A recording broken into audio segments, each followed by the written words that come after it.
Titni qachon ulaytib qiyishtiradi desa, buni imенно jazda mana biz buchur payvand qilganmiz, mana qarag'lar. 10 kun bo'ldi.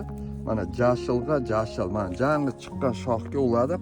Mana zo'r ko'ktodi. Mana malni 3tasi ko'ktogan yo'q. Mana ko'ktogan yo'q, mana ko'ktovadi. Amani 3tasi mana. Qaranglar.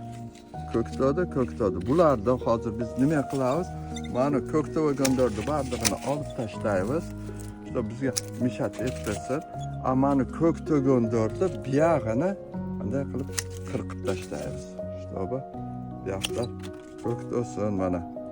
Bu jangi sort tutlar, bularda mo'maga kirganda ko'ramiz, yaxshi chiqsa bulardan ko'paytamiz xudo xolasa. Demak, titni erta jazda iskana qilsak yaxshi bo'ladi, kuzda buchur qilsak bo'ladi.